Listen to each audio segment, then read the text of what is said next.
Welcome everyone. I'm going to be doing a little demo. I've never done one of these before, so please bear with me.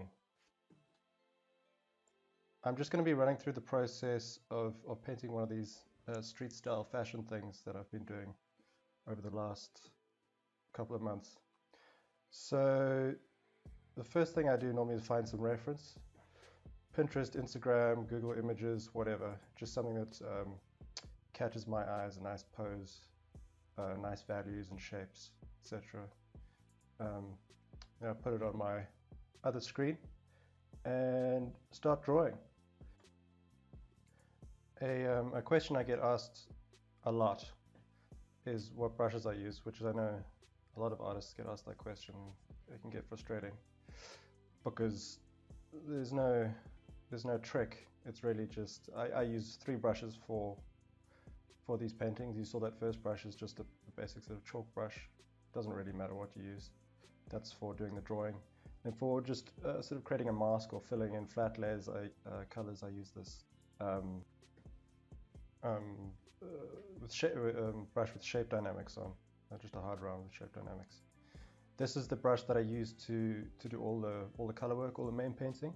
It's I can't remember where I got it, but I like it because it gives you a nice opaque feel with some interesting edges.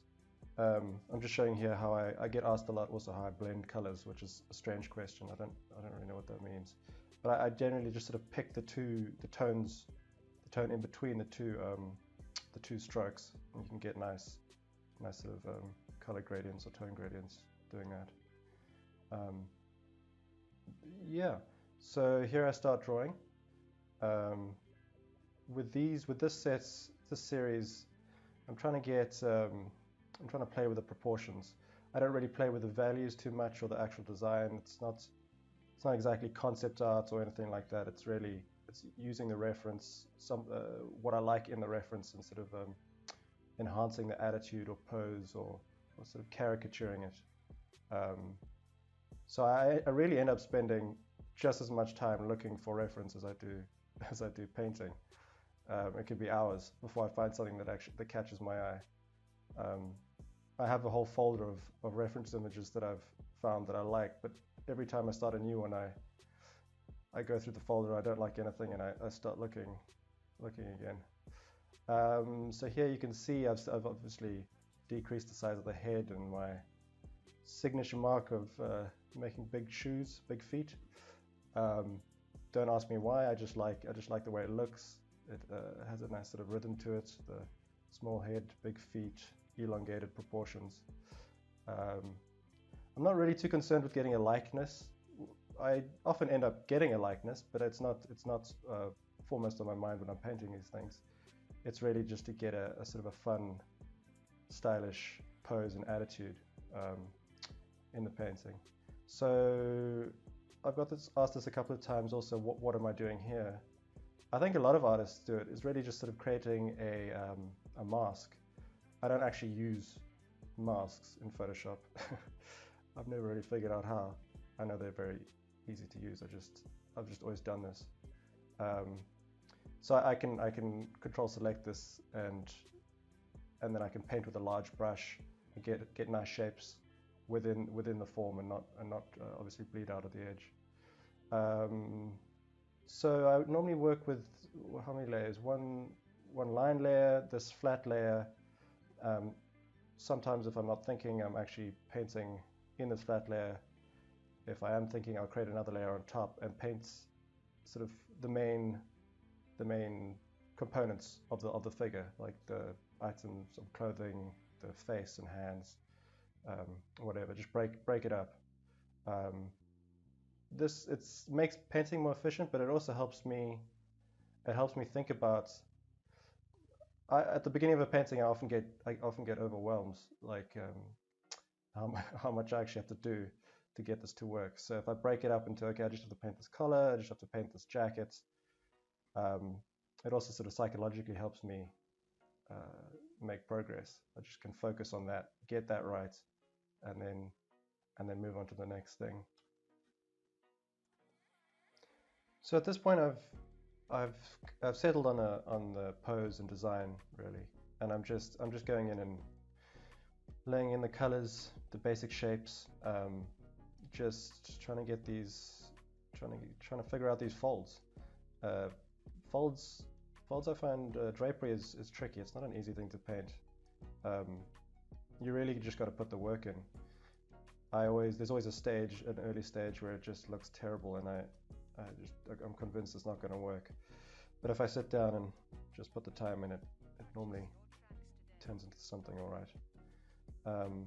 You can see I've laid a bunch of different colors, just sort of broad stroke colors in, with some different hues and values and things, so that I can pick off my own. Image, color pick off my own image. I normally, you can see when I change value, I try to change hue at the same time. So if there's a turn on the form and it starts to get a bit darker, I won't use exactly the same hue, exactly the same sort of blue or the same sort of color. I'll shift it maybe a little bit more saturated or less saturated. It's just in real life or photos, there's never a pure color. The colors are always bouncing off each other or picking up light from the environment, and it just gives it a more interesting sort of active, fuzzy feel on the surface, less digital and flat.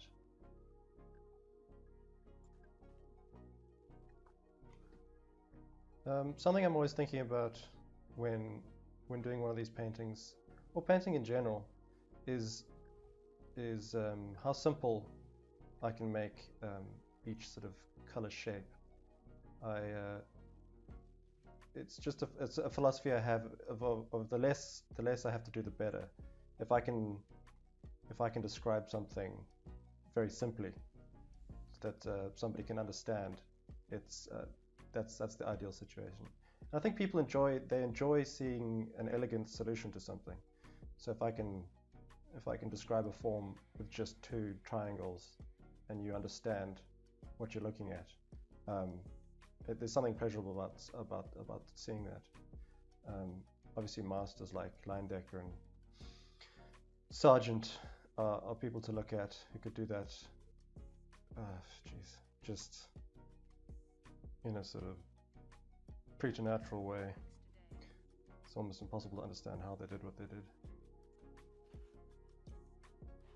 At this point, I'm looking at the breast of the jacket, sort of front part, and panicking a bit. It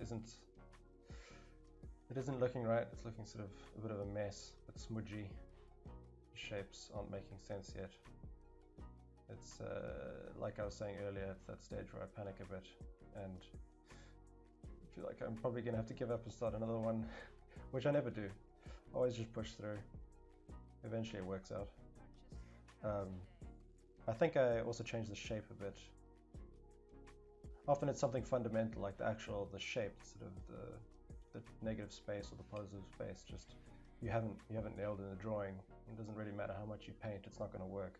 So I think I changed it a bit with a warp tool or liquify tool or something to just give it that same sort of silhouette or attitude that the model had. I'm not sure when. A lot of these techniques that although calling them techniques is a bit much. A lot of the way I paint is something I learned from doing lighting keys or color keys in animation, which is the industry I've worked in since I was about 21. If you don't know what they are, they're information for the lighters, or also for the director and art director or whatever to see what the frame's going to look like. For the most part, I was working on small enough productions where I was the production designer, the art director, and the person doing the color keys. So it was mostly for the director and then the lighters. But I'd have to do probably around 5 or 6 a day of these paintings, these keys. So you learn to be efficient. This is where I learned this sort of. I know it's pretty obvious, but the breaking the image into components, turning it into a bit of a pipeline, just to be able to get through that much work. And it ends up with quite a aesthetically pleasing result, even though its intention is efficiency. It's a nice sort of geometric, sort of calligraphic look. The color keys are pretty fun to do. It's mostly just the volume that's exhausting, but they're good training. Pants are a bit of a mess at this stage too. The hues and are all over the place. Which is something that well, here I'm doing that jacket wolf I talked about, which is something that I sometimes do intentionally, and then just to pull back, add too much information and pull back. That selection was me also doing what I was talking about earlier and painting into the mask layer, so I lost my selection. So I was just rebuilding it a bit. Something I see often with newer artists, and I also struggle with it, of course, is to find the balance between desaturation and saturation. Often younger artists will paint with just almost no saturation, or almost everything is saturated. It's really trying to find that sort of nice harmony between the two, and figure out where saturation should be. You know, is it in the highlight? Is it in the shadow? Is it in the value where the form turns from light to dark? Which, yes, that is where it is. But once you've figured that out, you're halfway there. It's quite a big.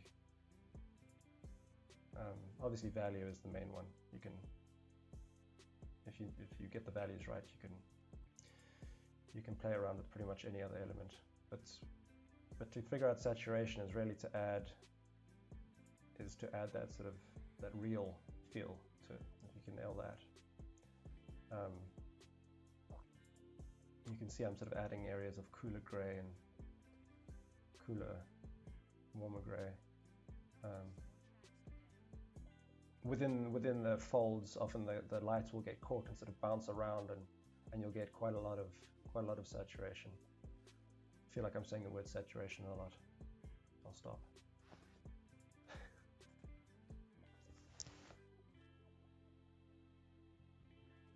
This, by the way, is sped up. What is it? Times 12. And this demo will probably be about almost 20 minutes. So the painting took in total, I think just over 3 hours. They normally take between 2 to 4 hours, which is another question I have to answer often on Instagram. It's a nice sort of, they're quite fun to do because they're sort of bite-sized projects. It's not too much thinking required once I've done the initial drawing with this sort of stylization. And I'm working from reference, which helps. You know, I don't have to do as much work. So they're kind of studies in a sense.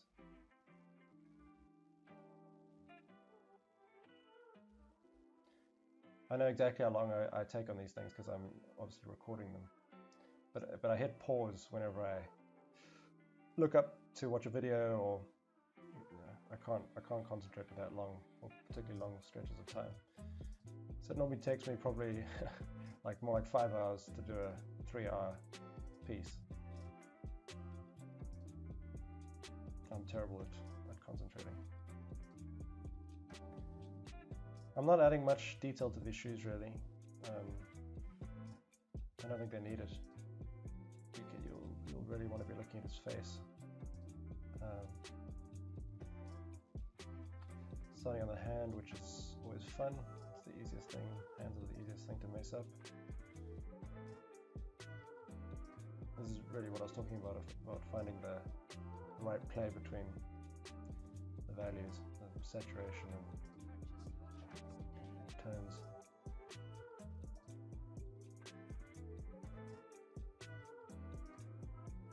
I always leave the head to last for some reason. Not really sure why. I just like that when I've finished the head, the whole image sort of pops into existence. It's an actual person standing there. So once again, I'm just laying in big values, sort of the hues and colors. I know that means the same thing, but that I think I'll need so that they're all there and I can just shift them around into the right places. Mostly when I'm looking for reference, I don't like images with too much contrast, shadows that are going all the way to black, or strong rim light or anything like that. This one does actually have rim light, and it sort of works out. But I like images with even lighting, so the value changes are more subtle. Often it can sort of bite me in the ass because when the values are very tight, it's hard to get them to work. But I find it more satisfying. And I think it's partly the reason why a lot of people comment that they thought it was a photograph at first. It's just the sort of reference that I choose is not the sort of reference that people normally choose to paint. Often people specifically look for contrast in their reference, but I prefer tighter values just to keep them all close together. You can even just do a hue shift, and it kind of looks like a value shift. See some of that going on in the face. The hair I like to break into shapes, really, never painting individual strands, which also I think is a pretty common thing for artists to do. Just try to simplify it to some satisfying shapes.